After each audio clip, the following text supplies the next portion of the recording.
Bonjour tout le monde. Bienvenue à CRDI. Je m'appelle John DeBoer, chef de programme sur la gouvernance, sécurité et justice ici à CRDI. Today we have a very excellent speaker with us, Robert Muggah, who has recently come from Rio de Janeiro. And we're very pleased that he is going to be speaking on, this is actually the second talk that he is giving today, but this second talk will focus on Haiti, an issue of priority for Canada, an issue of priority for the hemisphere, and as you know, an issue in an area that is setting many interesting examples for a variety of fields, the humanitarian field, the security field, the development field. So there are many lessons that we're hoping to draw from his research. Before I get into introducing Robert, just want to say a few words about our programme, Governance, Security and Justice. C'est un nouveau programme ici à CRDI qui a été établi en fait en avril de cette année. And its objectives are essentially to fund applied research that builds a concrete evidence base, particularly on the kinds of interventions that work, the kinds of innovative solutions that exist to tackle some of the core pressing issues in governance, security, and justice. It's a global program, and you can know more about it. There are pamphlets outside that doesn't only look at the Americas, but also spans every region of the globe. And the research that you will hear about today is based on a project that IDRC funded that came to its actually conclusion just this past year, but is also being used in terms of its research outputs to inform a new project that Robert spoke about earlier today on humanitarian action in situations other than war. Today's talk will focus on security from the bottom up. And we'll look explicitly at the post-Haiti earthquake, but draw some comparisons with some earlier work that was done pre-earthquake so that we can draw out not just some generalizations, but some specific information that will hopefully guide policy moving forward. Robert is currently professor of international relations at the Institute of Relations, the International Relations Institute in Rio de Janeiro at the Pontificia Universidad Católica. He is also fellow of the Graduate Institute of International Development Studies in Switzerland and a principal of SecDev, an organization that's based here in Ottawa that looks at issues of cybercrime. Now, Robert's work actually spans numerous areas of specialization. He touches on humanitarian action. He looks at security issues, also development.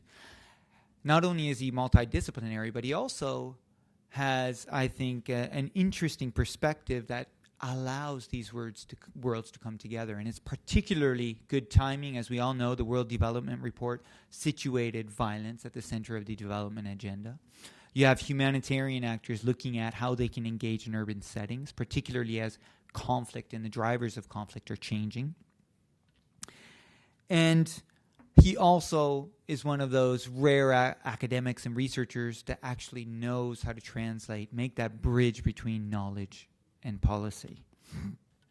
He's most recently the author of a book coming out of Routledge in 2012, on states of fragility, has also published another book through Routledge, 2009, Security and Post-Conflict Reconstruction.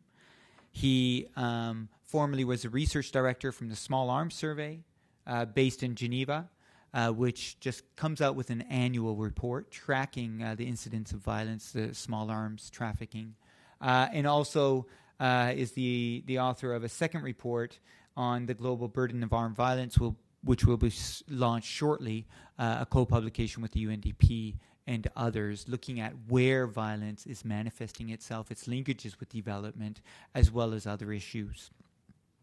He has a PhD from the University of Oxford, and we're very, very fortunate to have him as a partner with us. So, Robert, without further ado, I'm going to give you the mic. And what we're hoping is that Robert will give about a 45, 50-minute talk. Then we can engage into an interactive exchange. On a des traductions simultanées ici aussi. So if you have necessity or interest in hearing this presentation in French, we have the proper equipment at the back of the room. Robert, welcome, and thank you.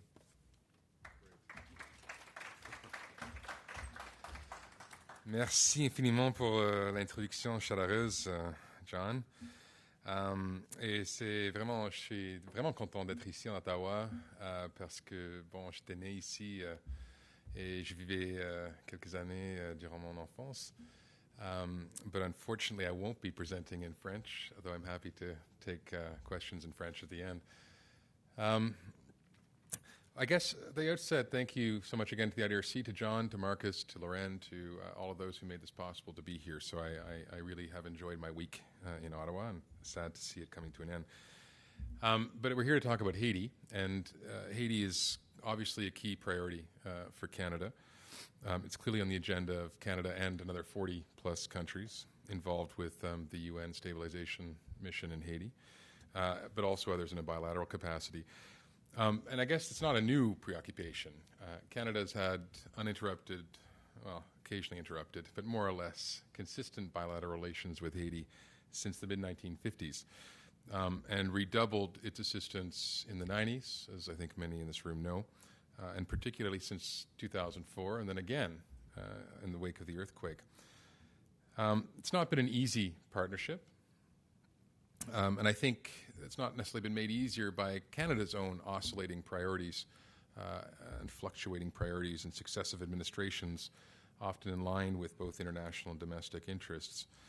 And it's in spite of this considerable investment and the interests of some 9,000, I think at last count, NGOs. It's in spite of this inconsiderable investment that that it makes it so interesting. There's such a remarkable lack of evidence, hard, quantifiable data based on robust scientific inquiry in the country. So in spite of tens of years of investment, instead of billions of dollars spent, what is quite astonishing about our relationship with Haiti, both as Canadian academics, scholars, policymakers, but I'd say more broadly, is in fact the deficit of information that we have and our consistent misreading, I would say, of the situation on the ground. And I think this deficit of information is especially alarming in the light of the fact that the international community pledged, as we all know, something in the order of $10 billion back in March 2010, notwithstanding some difficulties in disbursement, and the challenges faced by the International Reconstruction Commission. So I'm here really to offer not so much an indictment of the aid sector. I don't think that would be particularly productive, nor is it necessarily representing my personal views, but I'm here to offer some general reflections on a series of efforts, including, as John mentioned, one that was supported by the IDRC, in order to inject, if nothing else, a bit more evidence into our understandings and our approaches to how do we address this most challenging partnership. And I'm particularly interested in expressing what the evidence says when it comes to individual experiences of Haitians on the ground. It's quite remarkable how often the voices of those in whose interest we are acting are not actually heard in these kinds of international debates. So as John said, I'm here first and foremost representing the IDRC, but I'm also representing, and I should really make this very, very clear, a wide number of colleagues who have been very much at the forefront of this research, including colleagues at the University of Michigan, colleagues here at our own McMaster University in Hamilton, colleagues at Wayne State University in Detroit, as well as a wide number of Haitian scholars and whose efforts I have to constantly remind people are deeply, deeply impressive and inspiring. I also am here representing the Small Arms Survey, which is my former, well, I'm still working with them, but the organization I used to run as research director, as well as the UNDP. So I'm wearing kind of, at a minimum here, 3 hats, so apologies. And I should give particular credit to Athena Colby, who unfortunately is not able to be here, but is one of the lead authors of the study.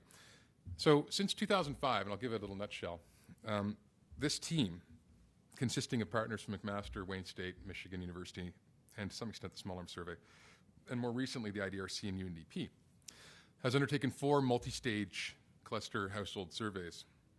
And I'm going to go into the results of some of these to examine the dynamics of security, social well-being, attitudes towards security providers, attitudes towards service providers, attitudes towards MINUSTA, and a range of other topics, which I'll go into detail. And these were conducted in 2005, 2009, 2010, and literally the last one just finished about 2 weeks ago. We received support, in particular from IDRC and UNDP, in the weeks following the earthquake, January 12th of this past year. And within 2 months of the earthquake, we were able to field a team, take stock of mortality, morbidity, and livelihood trends, as well as lived security experiences. And this was a time, as you may recall, and the time still persists, unfortunately, when great numbers were being tossed around about what was happening and great concern.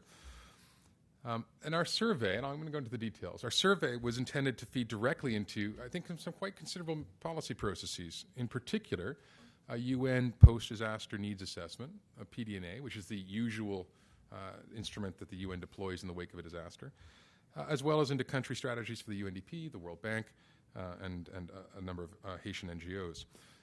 In addition to generating this information really in real time, so as the plans were being made, we were feeding in the results. We also made public the results to the BBC, to the CNN, Globe and Mail, The Guardian, Los Angeles Times, and others. And I think these surveys, and this particular survey in 2010, was the only randomized controlled study, I think, produced. And ultimately, we published it in a peer-reviewed journal. And we recently issued an op-ed on this a couple months ago. What we found was quite surprising. And I think it confounded a lot of the conventional wisdom or wisdoms of Haiti, and in particular, sort of perceptions of how things were going in Port-au-Prince as a place plagued by criminality, by organized crime, by gangs, by predatory actors. And I think it really forced us to sort of reckon a little bit more systematically with what actually was happening. What were some of the major headlines of the survey? Well, first, using what we call a verbal autopsy method, which basically means asking how many people in the household had died in the previous 12 months or previous 2 months. Then asking, those who died, it's usually a very small subsection, what was the cause? And then you kind of have a string of questions. Very simple approach. We found there's something in the order of 158,000 people killed in the 3 months following the quake. This is about 80,000 or 140,000 less than the conventional estimate of 230,000. And we could talk about how that 230,000 estimate emerged. We also found that victimization rates, and I'm going to talk a lot about the security side of the survey, were much lower than what we'd estimated. And while U.S. Marines and others were securing key facilities like the airports and elsewhere and throwing food from helicopters, we found that the force projected was most likely vastly disproportionate to the situation on the ground. We also detected, and it's perhaps a little bit hard to stomach, considerably less impact of the international aid community in terms of goods being accessed by Haitians and IDPs, internally displaced people. In fact, most Haitians, the vast majority, relied on remittance flows, as they've long done. In other words, money that was being sent in from family or others abroad, and their own social networks, with well under half of the most vulnerable receiving any form of assistance at all. So I'm going to focus, as I said, on security. I'm going to go through a little bit of the history. I'm going to talk a little bit about a few of the sub-themes, and I'm going to give you a hint of what just came out in the last couple of weeks to give you an idea of where we are today. I wonder if this is, let's just start here. So my intention is to provide some reflections on how evidence generated by survey-based research, and I'm not suggesting survey-based research is the only way to generate evidence. There's lots of other approaches to research. But I'm going to focus on surveys, can help us think a bit more critically, I think, and thoughtfully about security dynamics from below. And I'm going to focus on three things. First, I'll focus on the historical and even the more contemporary dynamics of security. And I think this is all old hat for a lot of people in the room, so I'm not going to spend too much time on it. But I want to talk a little bit about the evolution of the situation. Second, I want to trace through what we might describe as first and second generation security responses from above. So the waves of approaches that international actors have adopted to contain insecurity. So talk a little bit about successive waves based on some research we've been doing over the last couple of years. Third, I want to talk a little bit about the outcomes of these effects. And I think this is, of course, the question on the minds of government policymakers and no doubt on Haitians, about how security is experienced. So to what extent have these interventions informed, shaped, defined the security experiences of Haitians, if at all, on the basis, again, of survey research? And my message is, I think, quite a simple one, if I have a message. It's often, the message is the following.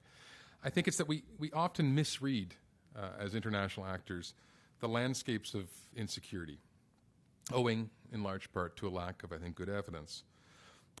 And I think that short, focused, robust surveys, and down the road, more sustained investment in public data collection systems or centralized data collection systems can help us prioritize better, can help us plan better, and I think can help us monitor outcomes. So as you know, Haiti is, go back to this one. I mean, I'm sure everyone knows this very well. Haiti is a relatively small country, constitutes 1/2 of Hispaniola. It's about 9.7 million people with an age structure that's actually quite youthful, and this will come up later in the conversation. The mean population is about 26, with the majority of the population often falling under.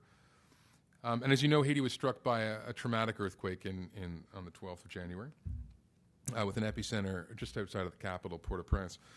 And and just also to keep in mind the population of Port-au-Prince itself is about 900,000, though no one's actually certain. So let me talk a bit about some of the historical elements here, because I think this is also important in thinking about security and how security responses have been constructed. Haiti's been described, as I think many people know, in somewhat bracing terms as failed or failing or collapsed, not just recently, but for well over a century. And this kind of nomenclature, which is really predominant these days in aid circles and development circles within the OECD, within the World Bank, within the UNDP, actually, I think, suggests a kind of passiveness, doesn't it? A kind of lack of agency in a way. And I think it conceals quite an extraordinary history. I mean, Haiti's history is quite an inspiration. I mean, the first slave revolution in 1804, the repelling of the French, the formation of a functioning society, extraordinarily wealthy society. I mean, all of this stuff tends to get lost behind these kind of labels that we throw around today. But since the mid-20th century, or even early mid-20th century, the situation started to deteriorate. The country's experienced no less than 30 coups and 20 constitutions since independence. And each of the major regimes in these successive waves has experienced, and I think perhaps propagated, a progressive, one could say, militarization of the political space, including since the early 20th century. First, and again, very general retreat to history, and I'm not going to go into, I think we can have a productive discussion about this, but first we have the armed forces being established under the tutelage of the U.S. occupiers in 1919 to 1934. Then, of course, as well known, under the brutalizing regimes of the Duvalier, both father and son, between the 50s and 80s, we have the creation of another set of militarized groups, including the Tonton Macoute, among others. I mean, other paramilitary groups were formed over this period. Third, during the democratic election, the first democratic election with Aristide, with the formation of the so-called Chimère, and the proliferation of different kinds of gangs and groups. And this is, I think, when security and insecurity became registered as a major acute issue, certainly in the lens of the international aid community. And during this period, in the 90s, we also saw the disbanding of the armed forces as soon as Aristide was brought back after a brief coup, the creation of the country's first national police force. And I'm going to talk a lot about the police force, the Haitian National Police Force, the HNP, in 1994. And the legacy of paramilitaries and death squads and stuff, I think, became sort of the currency of common media. Haitians, I think, were really hopeful initially that this new body, this new Haitian National Police Force, would control crime, would increase safety. And there's a real sense of optimism in the mid-1990s about the possibilities. And I think that was shared to some extent by Canada and others. And it's true that the situation was tough. During the 1990s, we had property crimes and violence were increasingly widespread, in sharp contrast to Haiti's quite traditionally low rates, and some could argue why they were low. And you saw increasingly the business owners resorting to private security. So you really saw this progressive growth of different kinds of regulated, unregulated actors, armed actors. And the political situation, as we all know, began to deteriorate quite profoundly in the late 1990s and early 2000s. And the growing instability really tested the HNP, the Haitian National Police's ability to fight criminal violence and respond to organized violence committed by political groups. And so I've written a little bit on issues of trafficking in persons and trafficking in weapons and the growth of these groups, and I won't go into much detail. Except that as tensions mounted between the Haitian government and certain members of the international donor community, former members of that disbanded army that was disbanded in the mid-1990s came together again to create a so-called rebel army, also known as the National Revolutionary Front for Liberation, Front Révolutionnaire de Libération. And the army, this rebel army, was composed of paramilitaries, of ex-FAD, the ex-armed forces. Lots of talk about who they were funded by, and we don't have to go into too many details right now. Perhaps we can talk about that in the discussion period. And very successfully moved into the towns of Saint-Marc and Gonaïves, and very rapidly scattered the Haitian National Police. And soon after moved into the capital. And we all remember what happens next. By 2004, following successful attacks, HNP is scattered. Aristide is exited out of the country. And one of the first acts of the rebel army is to, after entering Port-au-Prince, is to free hundreds of convicts from the prisons. And I think most in the room will remember what happened. The international community steps in to support with the stated goal of reshaping the fragile security sector. Security is the number one priority in 2004. And a bit like the U.S. de-Baathization process in Iraq, the HNP was purged of most of its officers. About 60% of its officers were knocked out. And very quickly, a couple of hundred of rebel army were brought in to the Haitian National Police.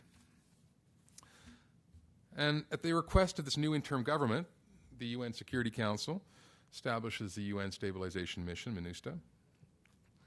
And this is led by, as we all know, Canada, Brazil, the U.S., France, European Union, etc. And 9,000 blue helmets and 3,000 police are deployed with the mission focused on ensuring stability by enhancing, among other things, Haitian National Police capacities, extending the rule of law, and improving justice service delivery. Now, one of the things that's interesting about this, the debates today, the debates right now in Haiti about the resurrection of the armed forces, the announcements that have been made public by the current president, Martelly, and others about the resurrecting of the armed forces has its antecedents at least a century back. This is not a new debate. And I think that's important to keep in mind. And it speaks to a long history of resort to armed forces to secure one's claims and one's turf and one's interests. So that's the narrative, right? That's the storyline with some changes, some ebbs. People might, have a slightly different take, but I think more or less that's how we've come to understand a little bit of the security situation leading to today. And I guess my first point is that the international preoccupation with improving security, of consolidating security, isn't a new one. It's been around for a long time. Nor the challenges that we continuously talk about today. Corruption, undercapacity, challenges of uncertainty, etc. Most efforts, though, over the last, I'd say, 15 years, have focused on enhancing security and justice, and they're typically divided into these four areas, often focused on inputs, on capacity strengthening. And this includes, modernizing the judiciary, in particular, focusing on the judges, the prosecutors, the defense counsels, recruiting, training, and vetting the police, a major priority in Haiti. It was on, and I think Canada's played a particularly strong role in this area. Thank you. Supporting corrections and penal reform, another major area, and issues around customs and counter-narcotics. But after hundreds of millions poured into enhancing conventional security, these approaches are always, almost repeatedly, criticized for generating very, very marginal returns. And I guess the point I'm going to make in the next part of this presentation is the fact is that we actually have a very limited understanding of what these kind of interventions are actually doing. And notwithstanding a lively debate and considerable finger-pointing, there's almost no information, as I've said right from the beginning, about how Haitians themselves are experiencing it. After around 2004 or 2006, there became a real concern that the situation was getting out of control. and that these kind of more conventional security approaches, this first generation, this focus on police, this focus on justice and penal and other areas, wasn't really generating or securing the kind of returns. We had a shift in the strategy in a way. And from about 2007 onwards, in particular, we saw the sort of rise of what we might call stabilization initiatives. Stabilization has a lot of currency here in Canada since we've been pushing we have a stabilization task force, but we also have operations in Afghanistan and elsewhere that have been applied under this label. And there's a huge, in fact, this morning's discussion was a lot about the origins and antecedents and the nature of stabilization. And I'm not going to get into the generic concept, but just suffice to say that there's this idea that we need more focused, more targeted, multi-spectrum stabilization activities to go after particular areas of Port-au-Prince and even nationally to try to calm the situation, to try to deal with the gangs. And I say that there are three main approaches to stabilization that occurred, that emerged. There was a UN approach, which I'm going to describe as one that used both sticks and carrots. There was a US approach, which kind of had carrots and then sticks. And then there's a Canadian, Norway, Brazil, which is really more about carrots. There wasn't a lot of sticks going on. And this is interesting because they all use the concept stabilization, but they adopted different approaches to the security question. The MINUSTA approach, excuse me, was interesting because MINUSTA, as you know, has a peacekeeping side and a civilian side. So it has the capacity to project force on the one side and the capacity to provide civilian goods on the other. And it began with very muscular, some might even say repressive type approaches, targeting particular areas and seeking to work with the police to maximize their ability to project force. And the UN Security Council, for those who follow these kinds of more esoteric resolutions, called for an approach for the UN that was integrated. They demanded that the UN work as one, that the security and the development sides of the UN are integrated. And so one of the first things they did in the first resolution that came out in wake of 2004-2005 was calling for sort of disarmament, demobilization, and reintegration, a DDR-styled intervention that would have DPKO doing one bit, the Department for Peacekeeping Operations, and the UNDP and others, 5 other agencies doing another bit. And between 2005 and 2006, 2007, DDR fell apart. They tried to do it, but they didn't actually have the right models. They didn't know who to target. A whole range. In fact, there's a book that's been written on it that we can pass around afterwards if people are interested. So they changed their strategy.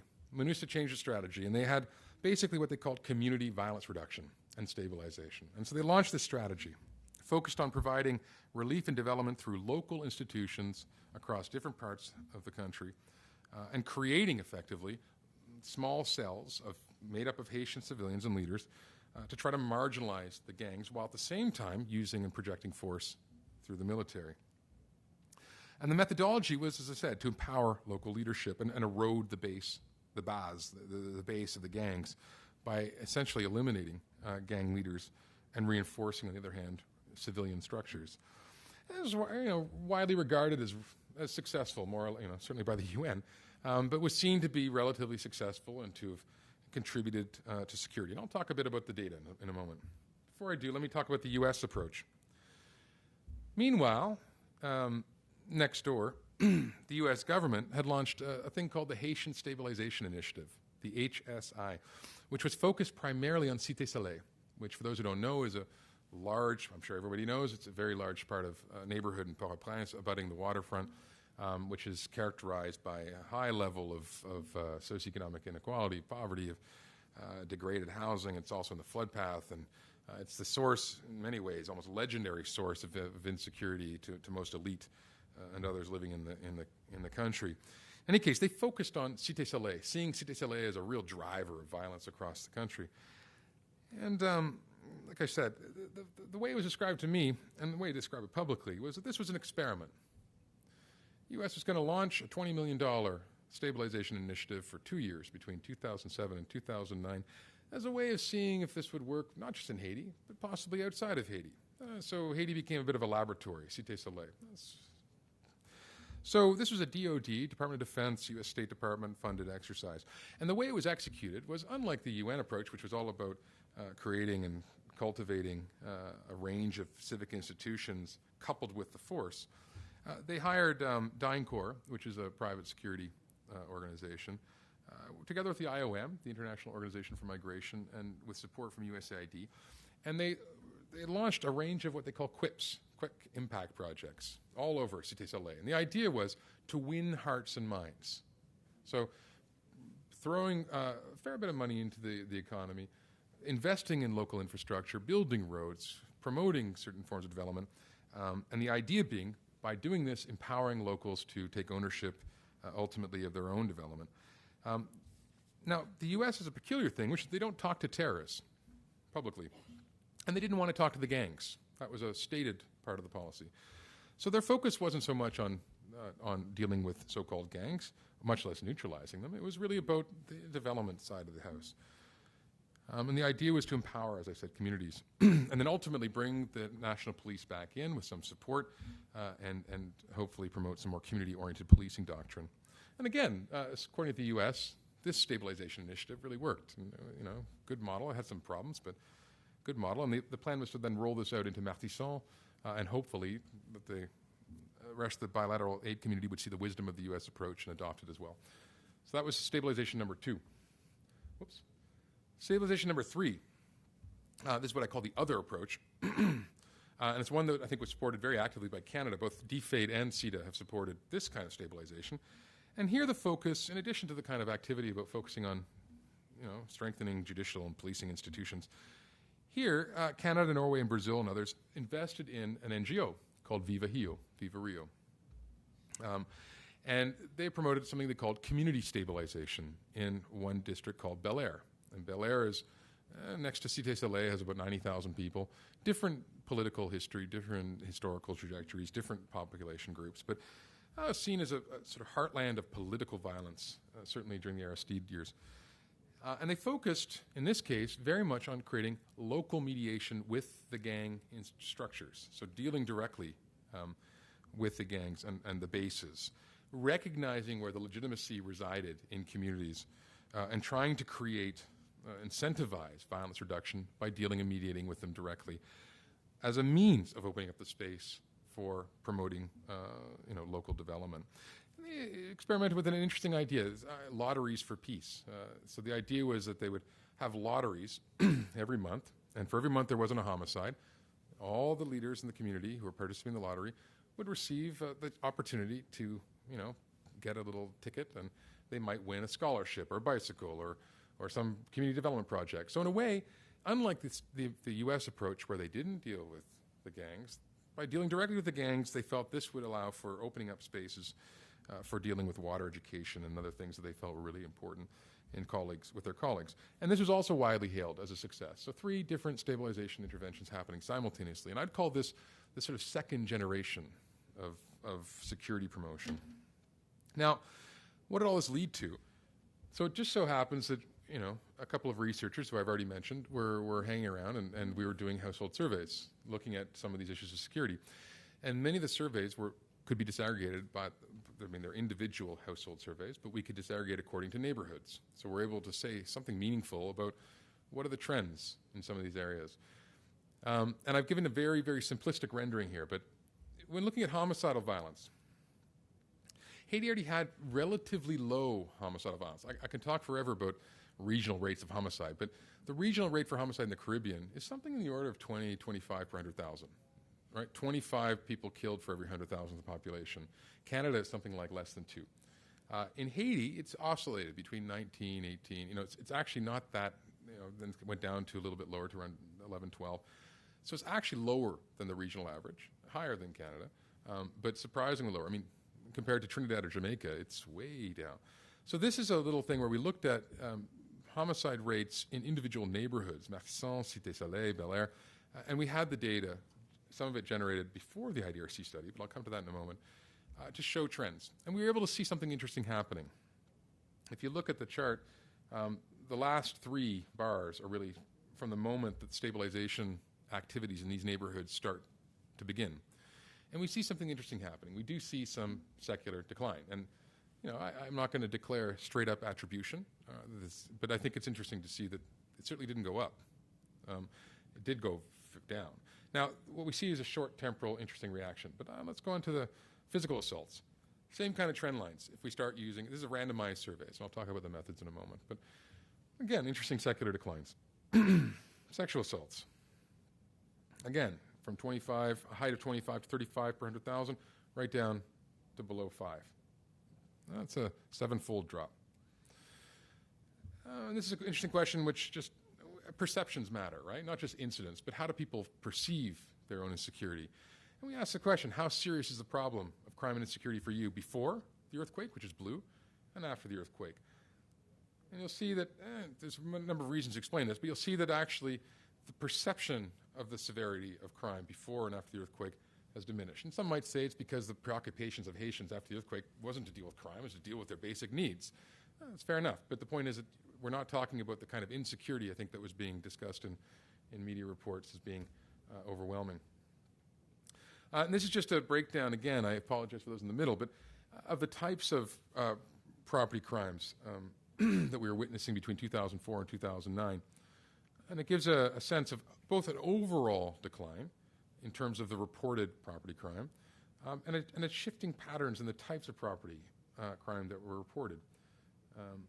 In any case, they range from vandalism in 2009 as the light blue to theft of water, which is the dark blue, and a range of other things in between. So you see the kind of crimes that are being committed. And all I'm trying to do here is show you a little bit of what sort of survey data is suggesting about the nature of violence and maybe comparing that to our own understandings and assumptions and beliefs about the situation in the country. What are some of the outcomes? Well, overall, on this very superficial analysis at this stage, what we see is relatively significant and to some extent sustained, and I'll talk about the sustaining in 2010 and 2011 in a moment, improvements in security. So in spite of all of our pessimism, all of our frustration, all of the hand-wringing and all of the difficulties, it seems that at one level there have been some registered improvements in security in some of the key targeted areas. And to put that in stark terms, if we're talking national rates, city rates, we've gone from an incidence of homicidal violence of 21 per 100,000 to an incidence of homicidal violence to 9 per 100,000 between 2007 and 2009. This is the lowest, as I said, in the Caribbean. The global average is about 5 to 7 per 100,000. So it's just slightly above the global average. It's not Canada, but it's not Somalia. Now, contrary, and this is another quite controversial finding, but contrary to our expectations, for sure, there appeared to also be steady improvements in the perceptions of the Haitian National Police. You may recall back in 2004, 2005, a number of rather large, celebrated reports came out about violations of the Haitian National Police. And so we expected to see this persisting. But what we found was actually contrary. We saw an increase in overall positive attitudes towards the Haitian National Police. And finally, we saw improved access of humanitarian actors. We saw a rather massive increase in access of certain key actors like the IDRC, Médecins Sans Frontières, and others, able to move into certain neighborhoods they hadn't been able to move into for the previous 10 to 15 years. So we also saw improvements in access, and that's a separate discussion. Now, I'm going to talk really specifically about the surveys and maybe break down a little of this a bit more so we have perhaps a more sophisticated understanding. And like I said, we use some of these surveys to evaluate the outcomes of stabilization, and there are a number of publications, which I think are some of which are available outside. But I want to focus less on the alleged outcomes and more on how security is really practically being experienced.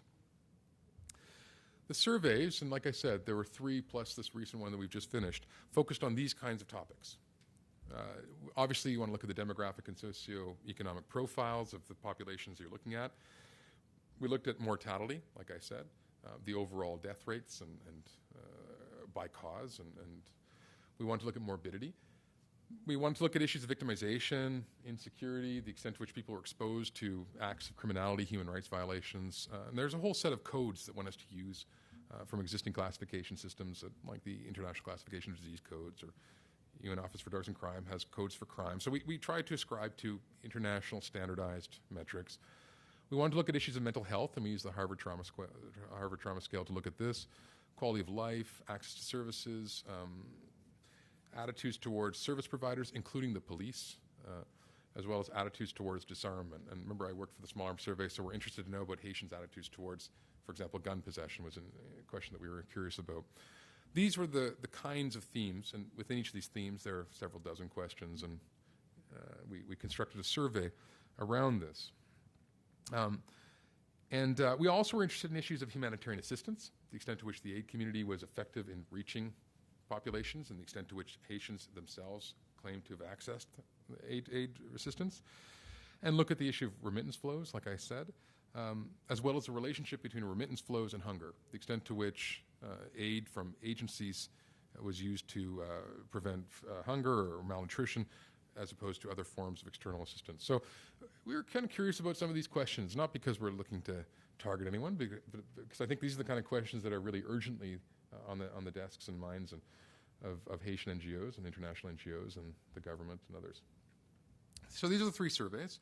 Just to give you an idea, the 2005 survey had a sample size of 1,260 households. We used a randomized approach, focusing on 2 clusters. The 2009 survey we expanded to include a wider population outside of Port-au-Prince. So we focused initially with 1,800 in Port-au-Prince plus 1,000 outside. And in 2010, we took the same sample, and this is perhaps the innovation of the survey. We took the exact same sample because we had the geospatial coordinates for every single person we interviewed in 2009, and we went back to their houses in 2010 to try to track them down. And you might ask, well, where were they? There's a disaster. They probably all left. And it's true. A lot of them left. So we tracked them down. We had to go to Dominican Republic. We had to go to Jacmel. We had to go to Cap-Haitien. We had to find these people. And you had to ask neighbors and figure out where they were. So the point was we wanted to find the same population group and resample because we were curious. That might tell us something interesting about shifts. And we focused, in this case, also on over 1,000 people from IDP camps. And we selected 25 that were randomly sampled from the many, many, many that were out there. And then we purposely sampled 5 large camps because we wanted to know a little bit more. In addition to all this, we had key informant interviews and focus groups and things to try to supplement the data, to get a better understanding. The advantage of the 2010 survey, which is the one that was supported by IDRC and the UNDP, and the reason we were able to do it was, number one, we had a great team on the ground. Number two, we had a survey instrument that had been tested, pre-tested, and it was all done in Creole, obviously. So it was the kind of thing that we were able to mobilize very rapidly. And what were the methods? Well, like I said, it was a multi-cluster random sampling method. We used GPS sampling and random number tables, and we drew from the ILO and USDA food security standards and used a Pearson's Quality of Life Index. So basically the point is we're drawing on international standardized instruments to inform the questionnaire design. So this wasn't just something that was dreamed up around a table of academics. It was actually drawing from existing standardized tools and allows, I think, for perhaps both better refinement but also some comparability. And like I said, the teams were composed primarily of Haitians, mostly master's graduates, Canadians, including myself, U.S. team member, and others. And we administered the 2010 survey, like I said, within 2 months of the earthquake, 2-3 months. We were basically 50-something days. So it was very rapid administration. And just recently, the 2011 survey, which I'll get to, we just finished last week. So it was administered in late September, early October. So it allows us to give us 3 clear years, same population groups, over time to tell us something about what's going on. So some results. Really, you're going to be stressing the eyes here. The first, like I said, we're focusing on victimization crime in particular and attitudes towards the police. I could tell you a lot more about other areas, but I'd like to focus just on these 2 areas since we're talking about security from the bottom up. We asked a question about how serious is the problem of crime where you live before and after the earthquake. And what we see here is before the earthquake, we see maybe 20, 30, 25% of the population plus another 60, maybe 75% of the population describing crime as a major problem or somewhat of a problem before, a serious or very serious problem before the earthquake. What we see after the earthquake is the bottom box, with most people describing over half, or just under half, describing it as a minor challenge and a very minor problem, and less than, I guess, 18% describing it as minor. So we see a shift, a subtle shift, but an important one in terms of security as being uppermost on people's minds.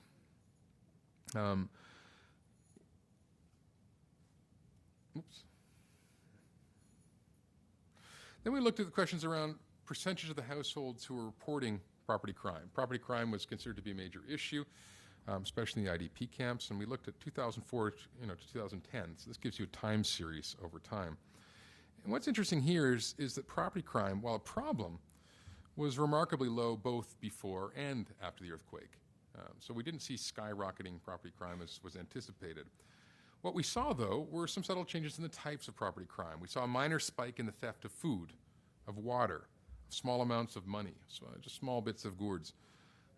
But also we saw an overall drop in other forms of crime, like overall theft and vandalism. So we saw some subtle shifts. But again, we didn't see this massive spike in property crime in the wake of this massive disorder and the sense that there were marauding gangs.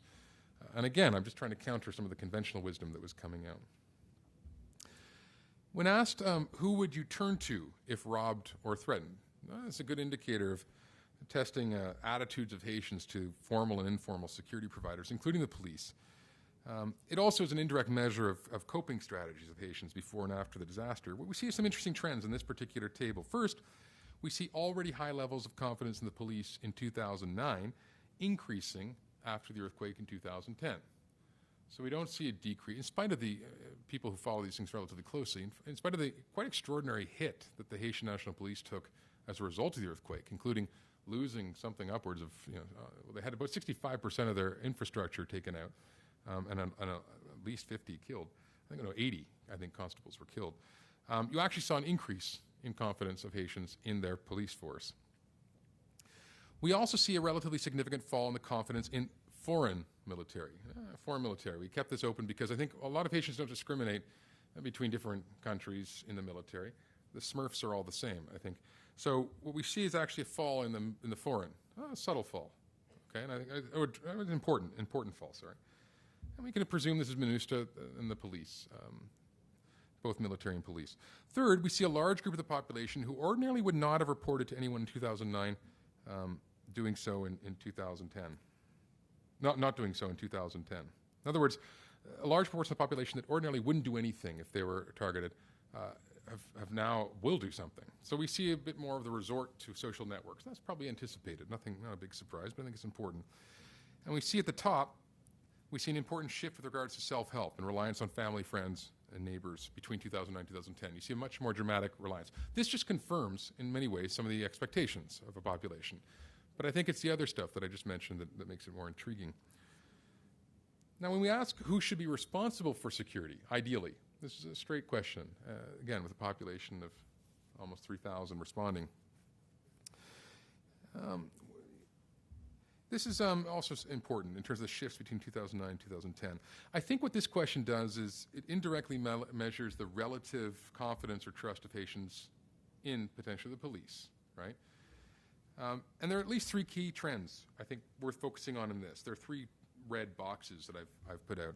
First, again, confirming the previous slide, we see the faith in MINUSTA reducing somewhat from about 21% confidence or seeing them as responsible for security to about 3%. And you can infer different things from that particular trend.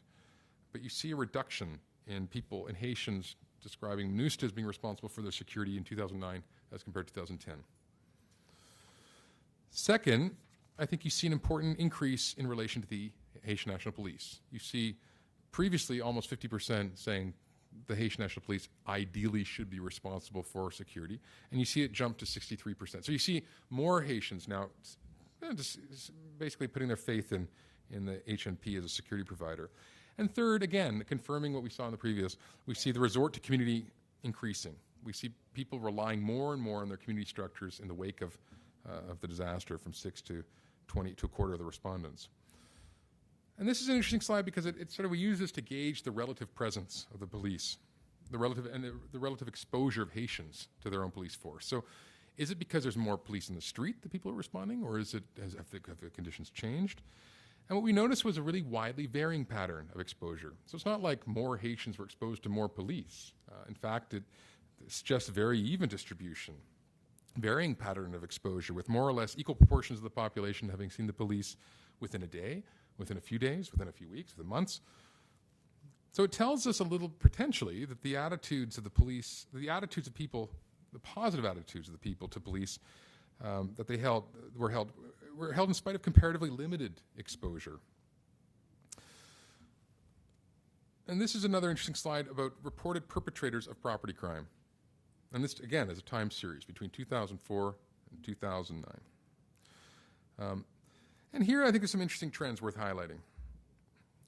Yeah, 2010, sorry. Interesting trends worth highlighting. First is we see a dramatic drop in criminals, sort of so-called, in inverted commas, being associated with property crime between 2009 and 2010, and a corresponding increase in neighbors or unknown perpetrators. So we see a shift in the sort of the profile of the so-called perpetrators, right?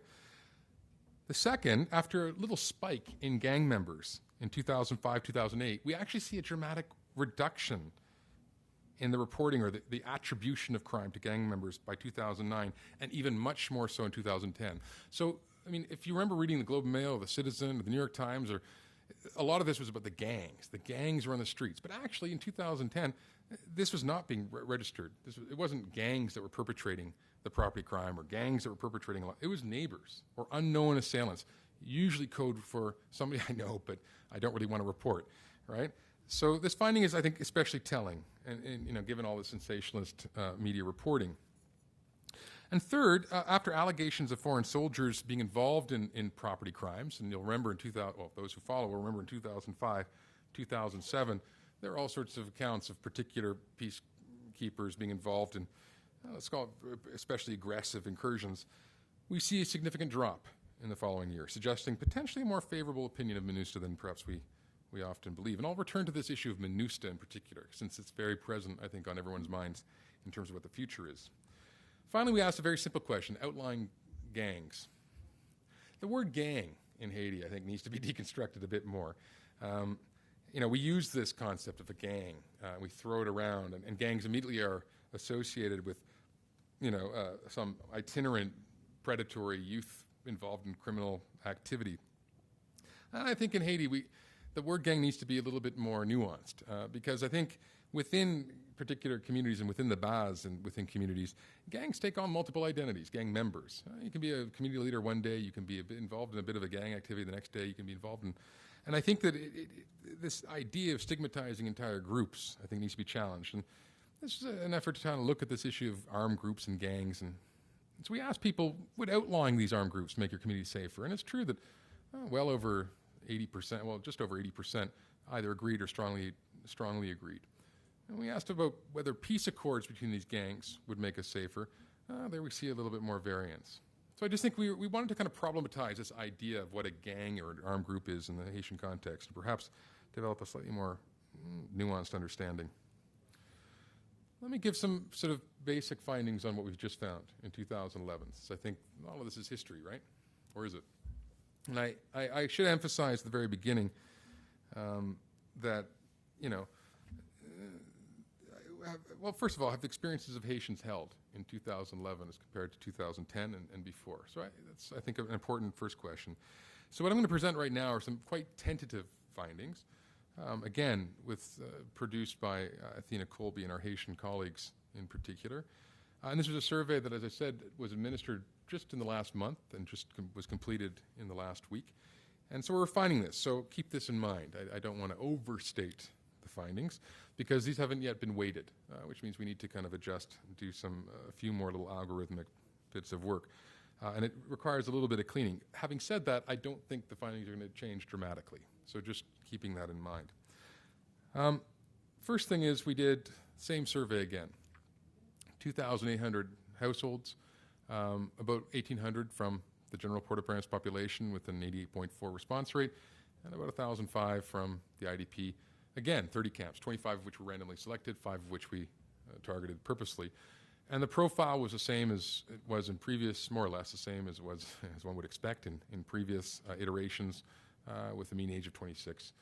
Average household survey size was about 4.3 people. So it gives you a sense of the kind of demographic we're talking about. What were some preliminary findings we found? Well,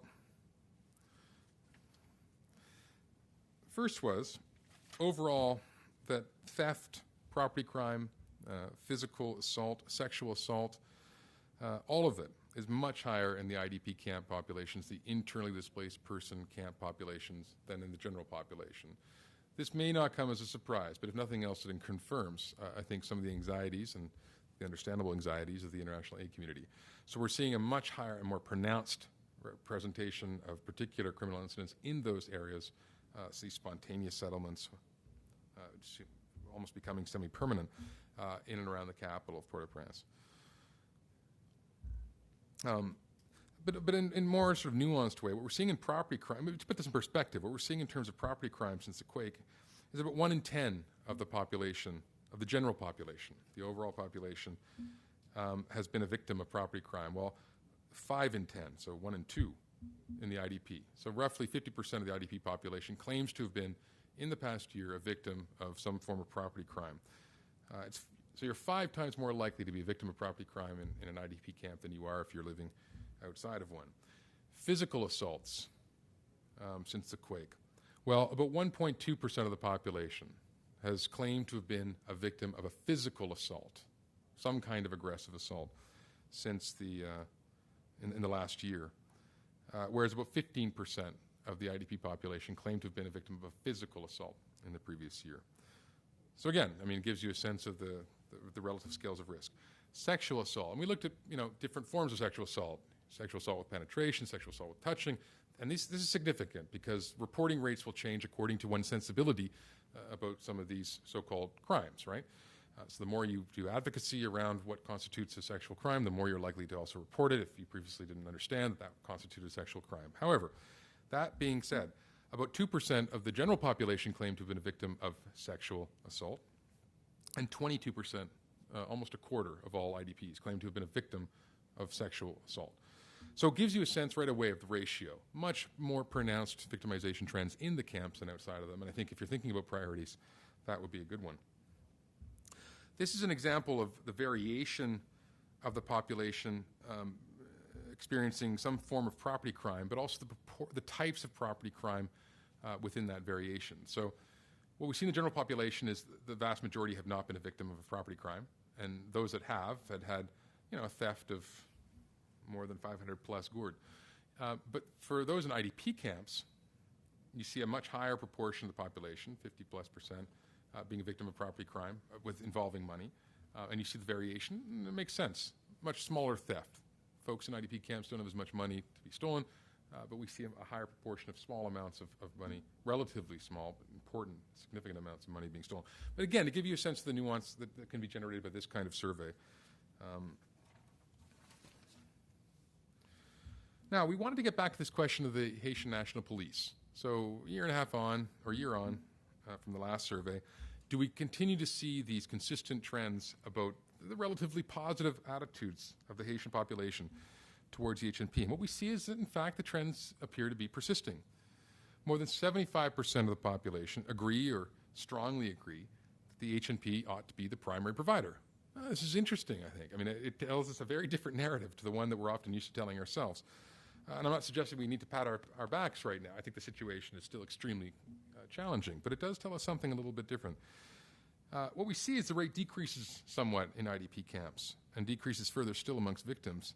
And I think you'd probably predict this kind of trend in Canada as well. If you're a victim of a crime, the likelihood of your positive attitude toward the police that were supposed to have prevented it may diminish somewhat. So there's nothing particularly surprising. But what is surprising is the relatively high persistence of confidence, either strongly or very strongly agreeing. Now, this is a controversial question. The armed forces of Haiti. Should the armed forces, and I started by talking about a little bit about the progressive militarization of the security sector and some of the challenges associated with that. We asked a question about people that's on everyone's minds, whether the armed forces of Haiti ought to be reestablished. As you know, this is a question also that's being posed, I think, quite forcefully by the current president, and it's being discussed, I think, quite actively by our own government and those of the U.S., France, and other countries in the EU and Brazil and elsewhere. What's interesting here, and perhaps for those who spend a bit of time in Port-au-Prince, maybe it's not that surprising, is about 97% of the population, the general population, 96% of the IDP population and 96% of the population that have been victimized all agree or strongly, all disagree or strongly disagree with the bringing back of the armed forces. Let me repeat that.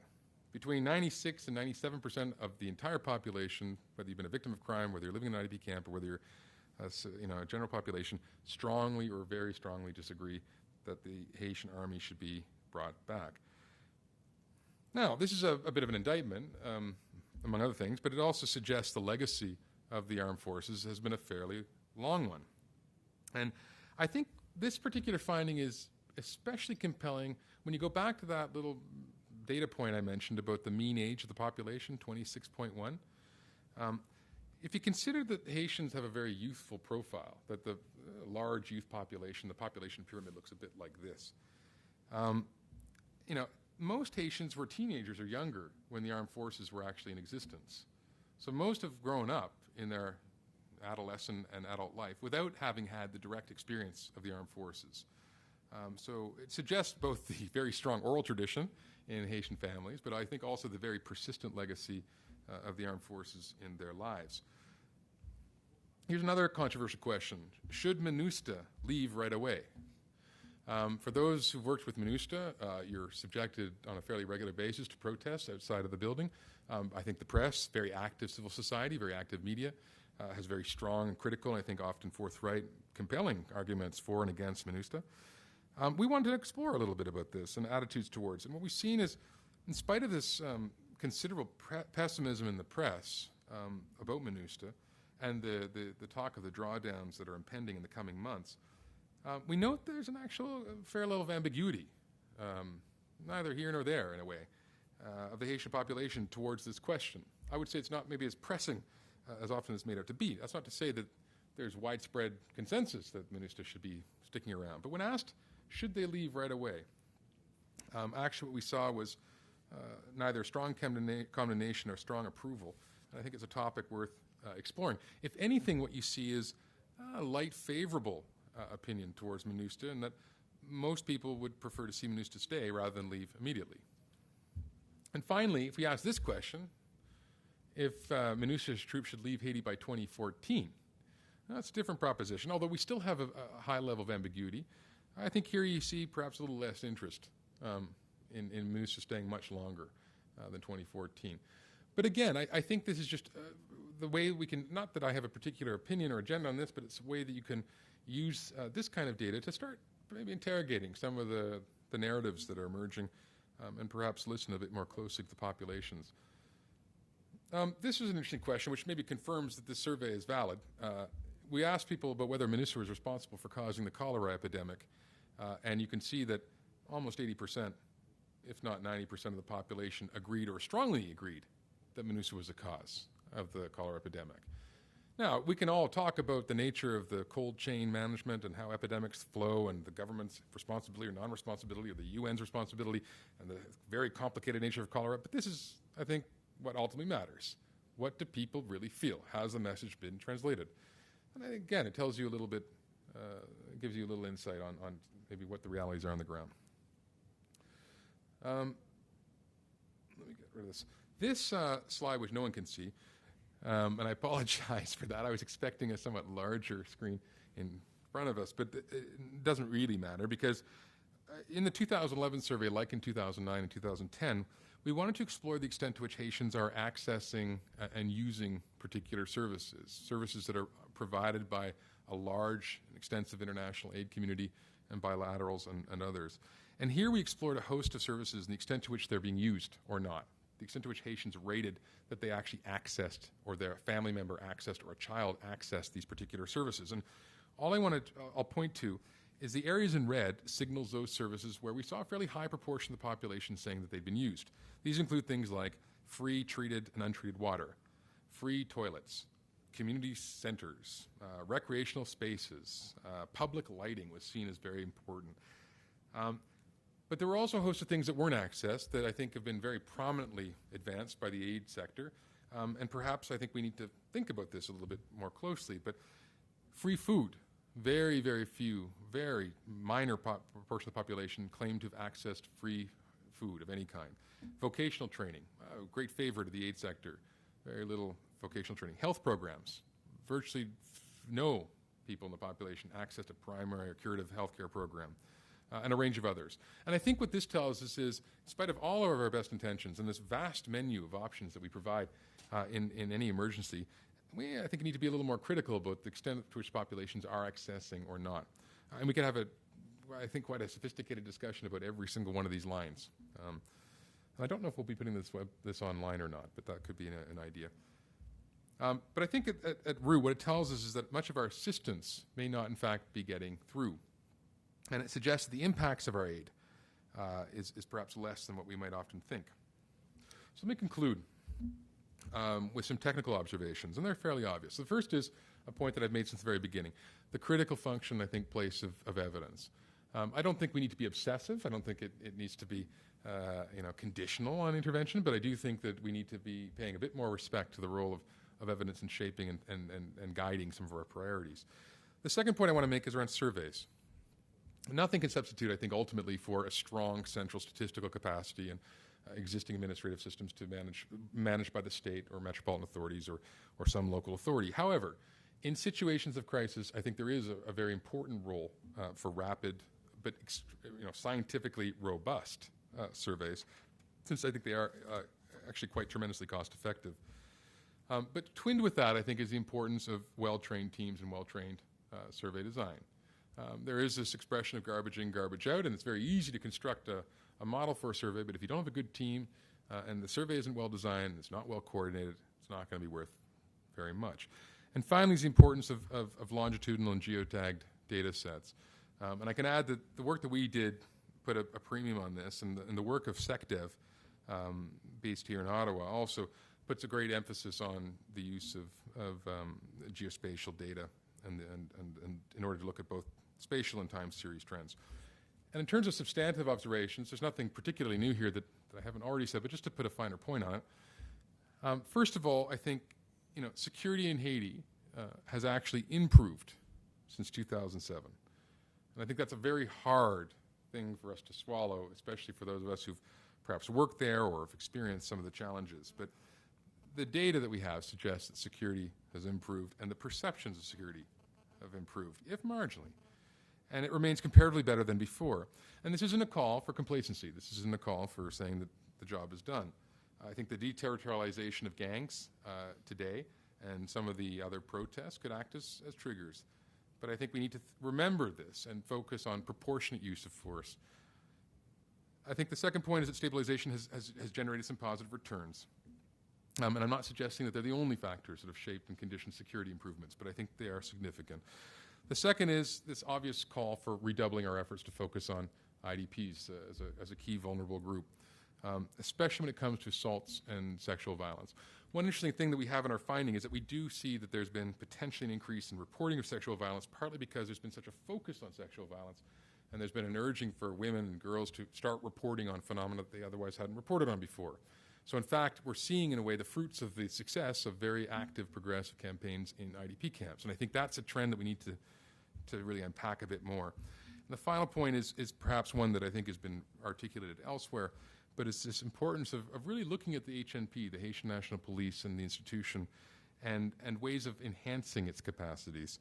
And in particular, enhancing its capacities with respect to community relations. So let's not throw the baby out with the bathwater. Let's look at what the opportunities are. Because it does represent, I think, quite a strong rebuff to the proposed army.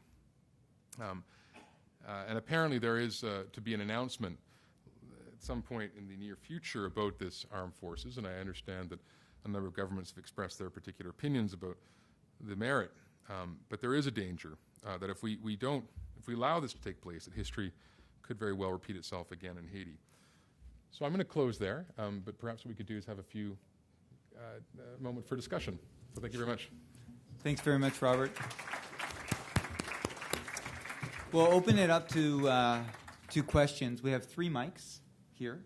So if people who have questions could position themselves now. Before you do ask a question, it would be great if you could identify yourself and then launch into your questions. There are a couple of things that I just wanted to also reiterate. It's interesting to have a headline, security has improved in Haiti since 2007. I think that perhaps goes against the conventional wisdom or conventional perhaps myths that we hold in our minds. The other headline is there's an epidemic of sexual violence in IDP camps in particular that need to be looked at with increased focus.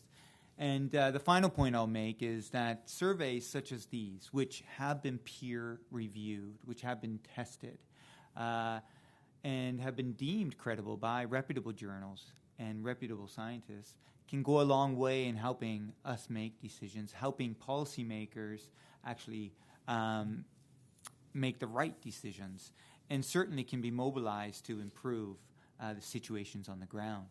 So without further ado, I'd like to turn to questions here and encourage others also to engage the microphones. Please. Yes, my name's Leon Srett. I'm a retired English professor, so I don't know anything about any of this stuff, but there are a couple of questions came to my mind for listening to your talk, and they may or may not be related. The first has to do with modernizing the judiciary.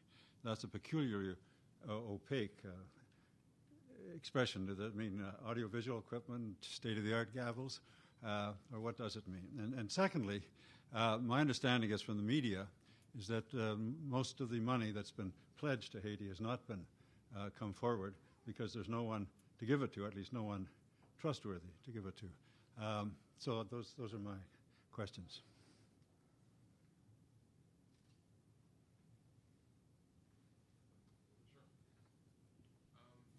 No, really good points. There's only so much one can pack into a PowerPoint slide, and I suspect you probably are not a big fan of PowerPoint slides to begin with, so being a professor of English. What I would say on modernizing judiciary, I mean, this is a way of maybe saying updating and ensuring latest access to instruments and you know, existing training and texts. There is a sense that a lot of the laws that have sort of that were forged in Haiti, and including the various constitutions, have perhaps not been updated to reflect some international standards that have emerged in recent years. Many of the conventions to which Haiti is subscribed to that demand certain forms of codification in existing criminal and civic law haven't actually been updated, owing in part to the dictatorship period, but also to some of the instability during the Aristide period and the inability of the government to be able to actually enact a range of laws. So I think a lot of interventions from the international aid sector, in particular from France, Canada, and from parts of the EU, have been emphasizing ways of drafting legislation that is maybe more in conformity with international standards. You know, the Organic Law of 2007, for example, is one example of an effort to try to promote a more updated or up-to-date set of legislation that the Haitians could use. The idea of creating magistrate schools, investing in hard infrastructure to train magistrates, to train judicial personnel has also been a major investment by the French, for example. The idea of providing access to certain forms of training opportunities outside that maybe would update the education of the large number of judges that currently exist. Competence is an issue. Yeah, I think so. So there was a real effort to I think, modernize or enhance and strengthen various aspects of the judicial sector. And we can go into a long discussion about various, I mean, another area where you could say it's modern was the idea of legal aid and promoting better access to justice. And so the idea was to take in new models that have been tested elsewhere and see if legal aid assistance programs could be developed in Haiti. So there are some examples of that. And I think there's a very typical supply side, approaches to enhancing or seeking to help Haiti enhance its own, the quality of its judiciary.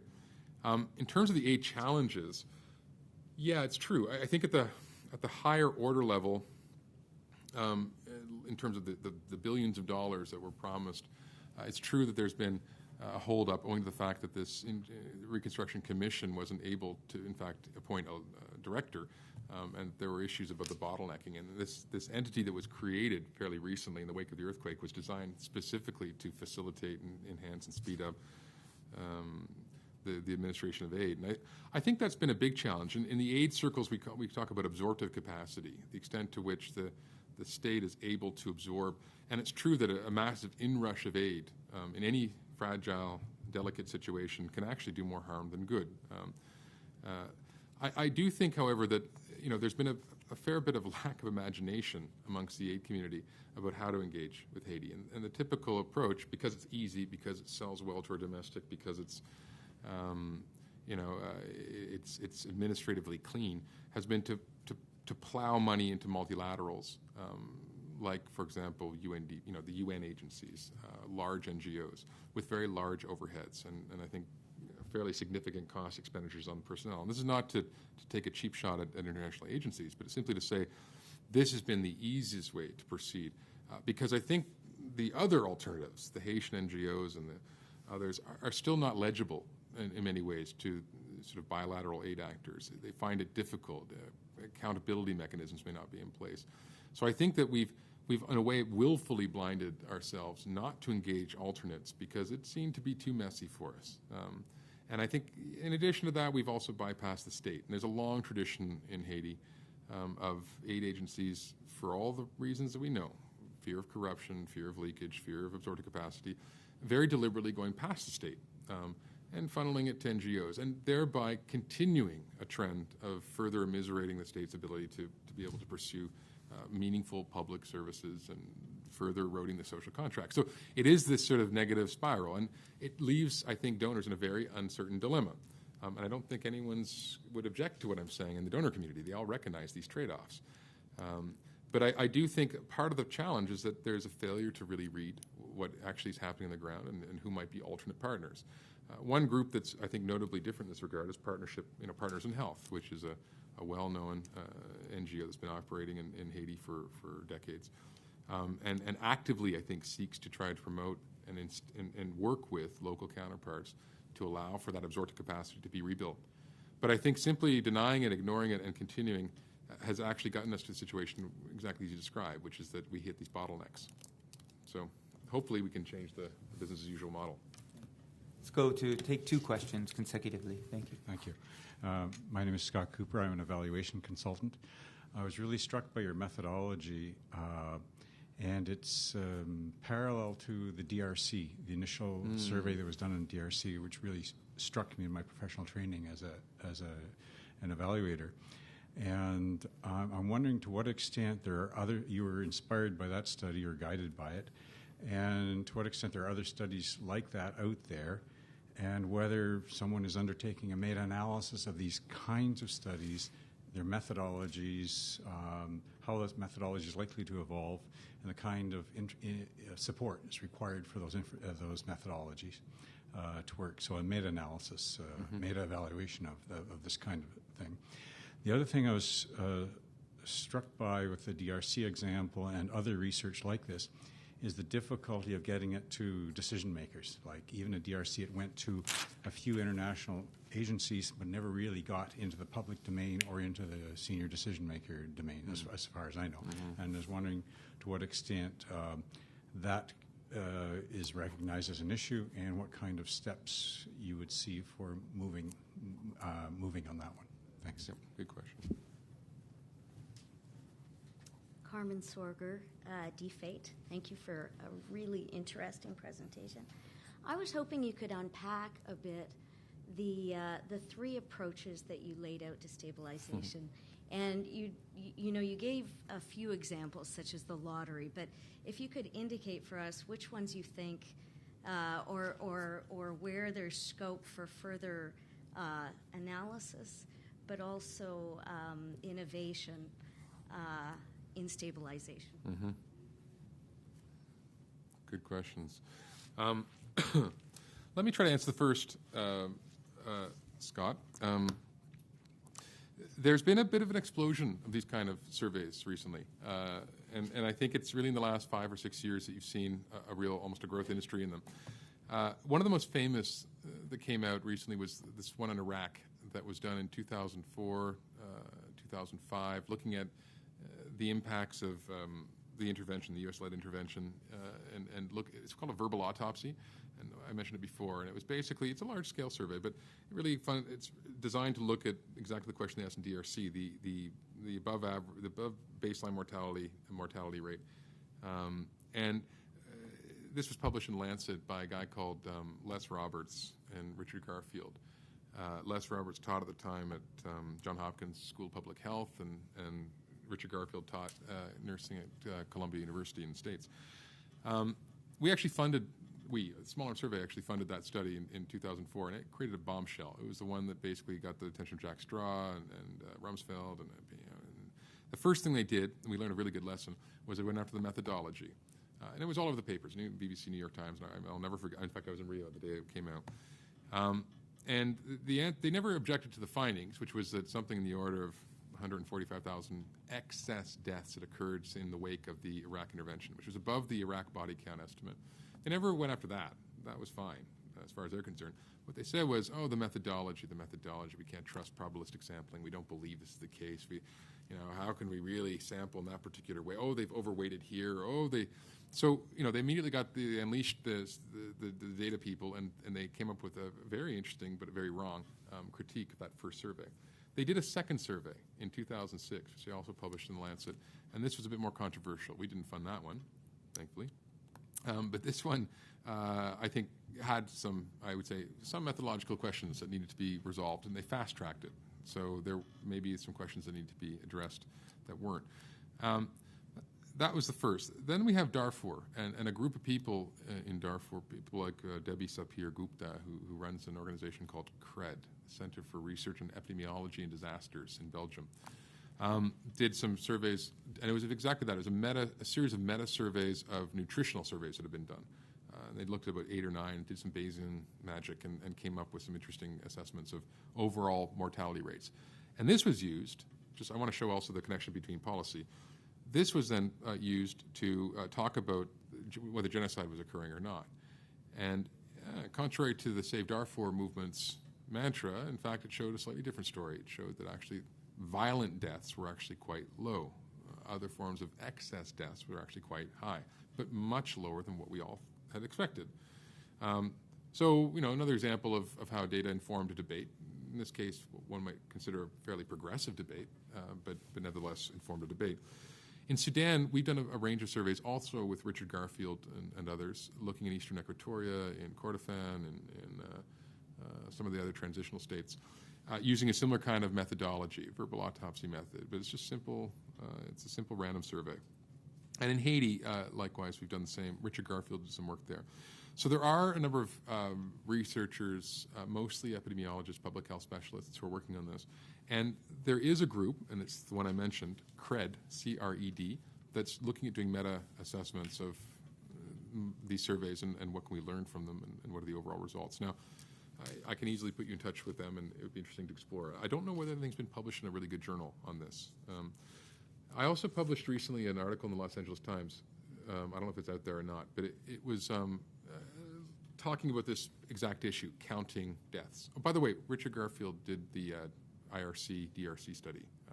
So it was the same guy. The names keep appearing. The point is that we if I get to your second point, which is how do you get this into the public domain? Because this stuff is bombshell stuff sometimes. And as you say, one thing's having a bombshell and another's having a decision maker act on it. And one would like to think those two things are related. They're not always related. We've had a couple of strategies. The first thing I think is what John mentioned, which is it's often quite important to get your results into a good, solid journal. And this may sound really pedantic or academic to the average, why these academics who want to, get their name out there. I don't think it's like that. I think it's when you get your stuff in a good journal, a peer-reviewed journal, not only do you refine and improve your results, but you also get effectively the imprimatur of legitimacy on the product. And this sends a message. So if you get your stuff in the New England Journal of Medicine or JAMA or BMJ or Lancet, one of these, top-flight medical journals or Science or Nature, this can actually generate an interesting knock-on dividend because that becomes a referent. So in the Los Angeles, here I'll finish. The second point is get the stuff into a media, and so we've established over the years a fairly good connection with New York Times and different columnists in the States and also in BBC. And people are looking for copy. The one good thing about the demise of the news industry, well, there are many good things, but the demise of part of the mainstream news industry, but one of the good things is that there's fewer journalists right now with time to actually go and make their own story. So if you can prepare a bit the story for them, they're more inclined to put it into their paper. Now, It's not that conspiratorial. We've been doing this for hundreds of years. But it is interesting that this is the kind of stuff that might resonate, and I think it's important because that gets it onto the public, on the radar. And of course, politicians are listening very, acutely to what the public is saying, and that also matters. Blogs and social media and these kind of things are becoming increasingly important, so we're also very active on that front. The third, I find that these kind of sessions are kind of important, but also more private sessions. We spend a lot of time, IDRC, but also groups that I've worked with, on reaching out and walking through findings with the policymakers. I think that it's very easy to be suspicious of this kind of thing if you just saw 3 headlines. But if you can walk through a little bit, and this requires time and requires a bit of connection, but we did this, for example, in the case of the Haitian work with the chief of staff to Hillary Clinton and others. So the idea that you can create spaces to meet with key policymakers and talk through, but be able to present your findings quite crisply, I think can help. And the best thing you can do is do all 3. And so one example, not that this generated a big dividend, but we had an article in the Los Angeles Times, but it referenced directly the journal, so that when you pressed on it, it went right to the journal article, and people could then, verify it. And these are little things, I think, and little tricks we can think about as ways of getting it into the hands and into the brains of policymakers, rather than just doing a report and then a seminar and then leaving it, which I think is so often the case. We often don't invest so much in the dissemination side, and that's tough because researchers don't have that kind of liquidity. Finally, in terms of unpacking the 3 approaches and other innovations, I actually wrote a paper on this, and I think it's outside, which we published in Disasters Journal just this year. And we launched it in London with John Holmes, and then in New York with the UN. And so we've done a couple of things, and it's become it's interesting. It was a study of multiple stabilization programs globally, and Haiti was the one that I happened to take a look at. And I could go into each, but let me just focus. Instead of going on each, let me talk about some of the innovations that I thought I saw. I'm sure they're probably familiar, but maybe they're not. On the UN front, the MINUSTA front, I think that what they did that was kind of innovative was they tried to create basically civic vehicles that had sort of a composite membership of different leaders, not just one leader, but they had a number of people that would be in these civic mediation structures that would then do a lot of the decision-making on the UN's behalf around defining priorities, defining what was required for stabilization, defining the projects that ought to be funded, and creating a kind of a participatory methodology, including a participatory budgeting methodology, to allocate resources to them. And this had to be engineered. It didn't just materialize. And what I think traditionally happens is, we put out a tender, people respond to the tender, we judge the proposal, and that's, we hope that the thing works out and kind of hold our breath a little bit. In this case, they really actively invested in the social institutions to create the vehicle through which they could then do their project. And they looked at it in the long term. I mean, they had a long-term vision. It wasn't just to create them and disappear.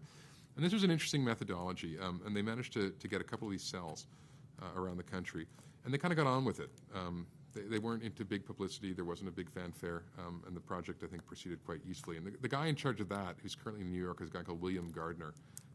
He's currently with DPKO in New York, and he would tell you a lot. A very interesting character. On the U.S. one, what was innovative? I mean, the whole thing was innovative in a sense. It was the U.S. government started a couple of years ago, like Canada, essentially set up a unit devoted to stabilization type work. But the U.S. government's a lot more complicated and large and diverse in its interests, I think, in some ways than our own, as we all know.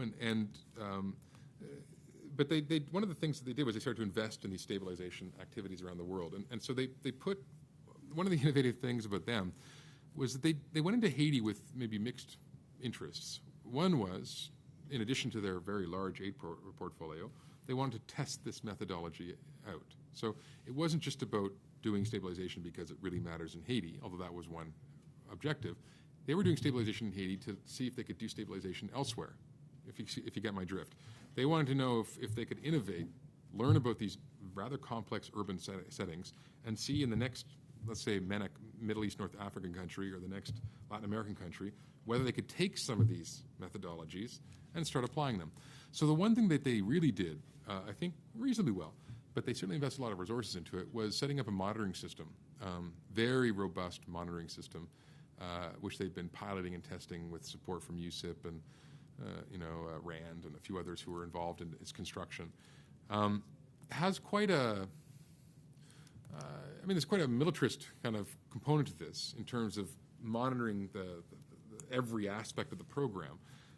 But I think part of the whole objective was to do that. So it is a kind of innovation in the sense that the investment up front to create baselines, to monitor over time, to evaluate, and then use that as a means of replication, rather than having monitoring and evaluation as an afterthought at the end, or having ad hoc surveys coming in. This idea of a comprehensive system was interesting. I think one of the challenges was they hoped that people would all buy into a $20 million program in one neighborhood and this could be replicated. And I think that was perhaps the desafio, as they say. I think probably the most interesting and innovative set of activities were the ones that were done by Canada with support from Canada and Norway, and indirectly from Brazil. And there were a number. Sorry, Viva Rio. Viva Rio? Yeah. Because they do all the work in the favelas in Rio. Exactly. Very innovative. Very innovative. So Viva Rio, in fact, was invited to Haiti in 2007 after the DDR program was failing.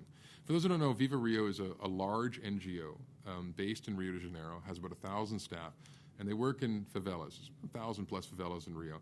And they do a lot of really innovative work on gang mentorship and education programs and new internet systems in favelas and all sorts of. Now they do health care.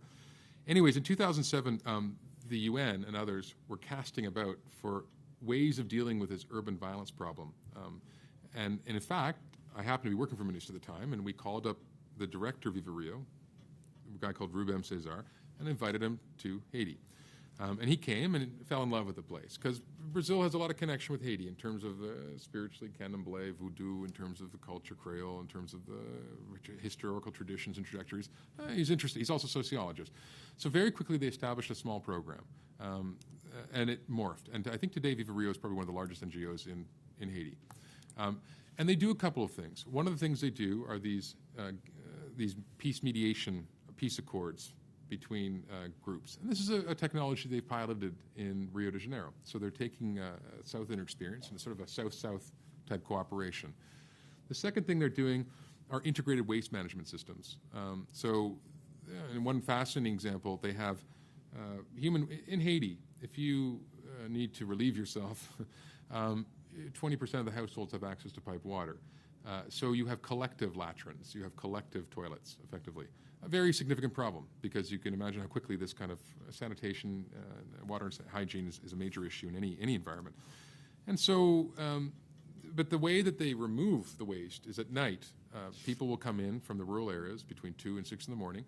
They'll jump into these latrines, they'll scoop it up and put it into a barrel, and they'll drag it out in the back of a truck. This happens all the time. You spend 5 gourd or 10 gourd to get your access to the toilet, and at night the stuff gets taken out. How else are you going to do it? There's no truck that comes by and hoovers the stuff up. And so you need to, but what do you do with this waste? It just kind of accumulates outside, close to the city. So what they've done in favelas, and they're doing in Port-au-Prince, is they're taking this waste and they're collecting it into pure. It needs to be pure. I've spent many nights looking at impure caca, but I was looking for the good stuff. And you take the good stuff and you put it into a large cistern. And the cistern, you compress the gas. The gas comes out as methane. Methane goes into collective cookers. So they create these spaces for women who are selling goods to cook collectively without using wood. Wood, of course, is a major problem in Haiti because all the trees are getting cut down. So the first objective is to take methane, convert it, take waste and convert it into methane, and then have these community cookers, which women pay for. You pay a couple of dollars, and of course that keeps the thing going. The second thing they do with that is that you then have the waste product, and they put it into a cistern of water, and they filter it. And what comes out of it is aquaculture, so they're growing plants in the next pool of water.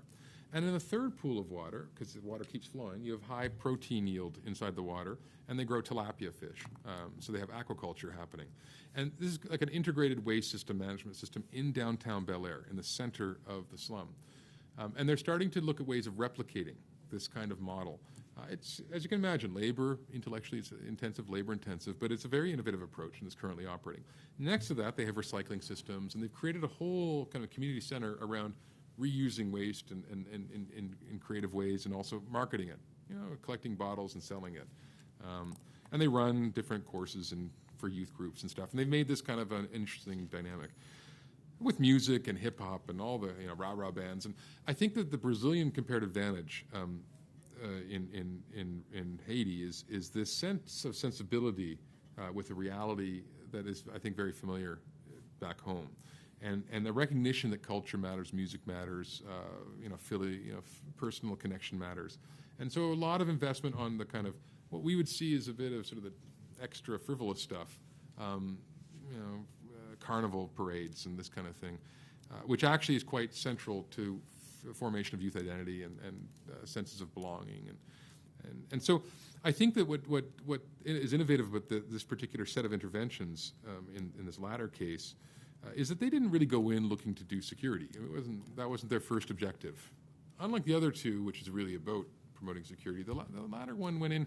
Really, they want to do water, health, gender work, work with women and children. I mean, that's what they really care about. But they realized that they needed to deal with security if you wanted to do the rest. And they didn't have the means at their disposal, like the MINUSTA, or even the U.S. in this case. U.S. goes around with DynCorp cars and armed private security, because contractually you can't have a USAID employee in Cité Soleil without having an armed guard. That doesn't do a lot for community relations. But, if you don't have that option, you have to create legitimacy. And so they realized they had to work with these people. So I think it offers a different approach, which I think is very difficult for others to maybe deploy because of the nature of our duty of care, because of the nature of our systems and our organization, because of the mandates of the groups we work with. The big, large organizations, I think, struggle with this kind of more organic, more flexible approach. But I think we have a lot to learn from this kind of South-South exchange. Are there any other questions? Yes, please.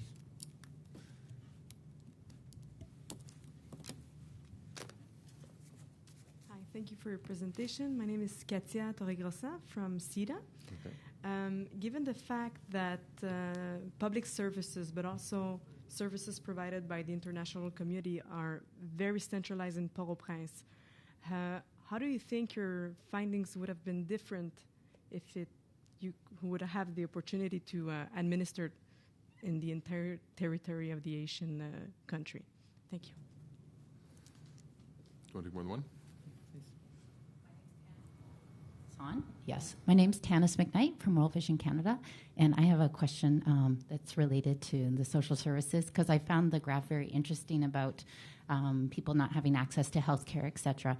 And as you know, there's been a lot of interventions from many organizations, and I was just wondering if there was more information that you had that could help explain why there are such barriers, because we've spent so much money in those basic services, as to why people aren't accessing it. That would be helpful. Thanks.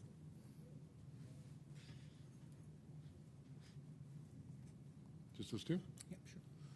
I've got very short answers to those two.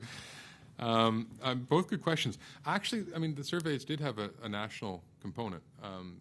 There was a focus primarily on at least the 2004 one had a national component to it. Or no, 2009 one had a national component to it. In terms of speculating, in terms of giving you the specific responses, though, I think you probably see variation between the urban and the rural. And it's true that the concentration of resources has been primarily in the urban side of the house.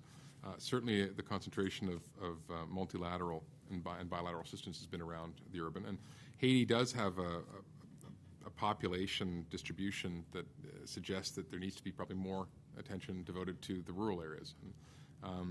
But what I would have to do is, provide you with the paper which actually breaks down national rural distinctions, and we can kind of walk through them sort of separately.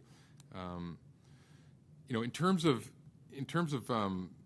so why there's limited access to services, and why is it that we're seeing some services being provided more than others? I think there's probably a number of reasons for that. Some of it has to do with the fact that the legitimacy attached to certain providers, I think, is seen by some Haitians as potentially questionable, and I think there's been some resistance to accessing services from certain internationals.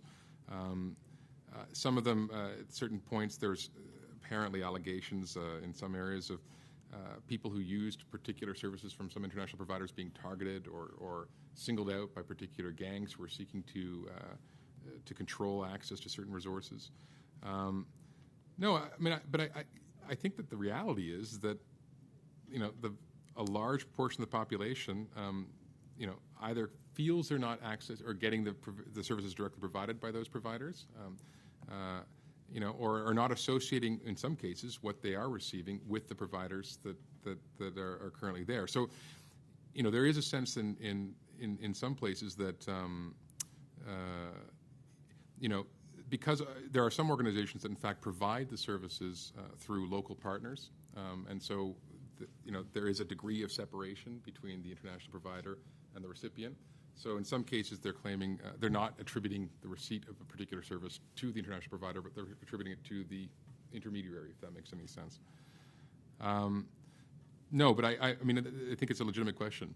We're not entirely sure why is it that there's such a variation between certain services versus others. I mean, that's at the end of the day, there's some questions that we still need to kind of drive at. Right. So questions remain unanswered, which means probably for researchers out there looking to contribute, it would be certainly an area to contribute. Thank you very much, Robert. One last, I think, point of information that would be useful for the audience would be when will the 2011 survey be finalized and how can it be accessed? 2011 survey is going to be finalized in the next couple of weeks. We're looking at, there is some significant developments that are going to occur in Haiti, I think, in mid to late November. We'd like to get some findings out to coincide with some of these developments in terms of announcements, for example, around the armed forces, discussions in the UN Security Council around MINUSTA. So we think it's very important to try to coincide the outputs with these kinds of events. And this goes back to the how do you influence decision makers? I mean, make sure we can get our stuff out in time to be able to inform and shape and hopefully support some of the decisions that are being made. I think that, so we're looking right now at getting a fast track with a reputable journal in the UK. I think that what we'll probably do is produce a series of also discrete outputs for particular communities. And again, this is another strategy for trying to influence. I mean, one thing is to get stuff out into a reputable academic journal, but also trying to create products that speak to different constituencies in their language, I think, is also something that we as researchers could perhaps excel better at. So we will be, for example, taking bits and pieces from the survey, producing smaller outputs and getting them out to particular service providers to get at some of those questions about specific line services, for example. So, the one big challenge I'd say about surveys, and it's the challenge that I think is going to be with us as long as we have surveys, is that they produce a tremendous volume of data.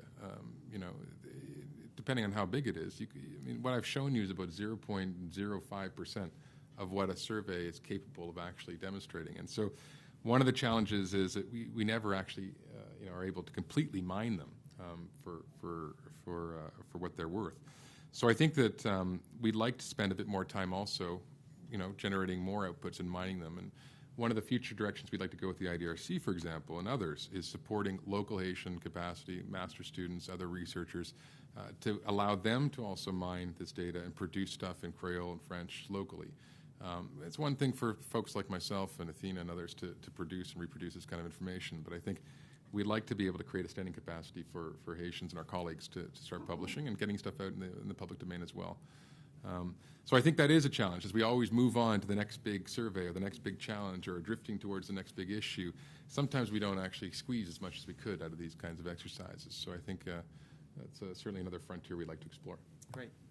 Well, join me in thanking Robert for today. Great.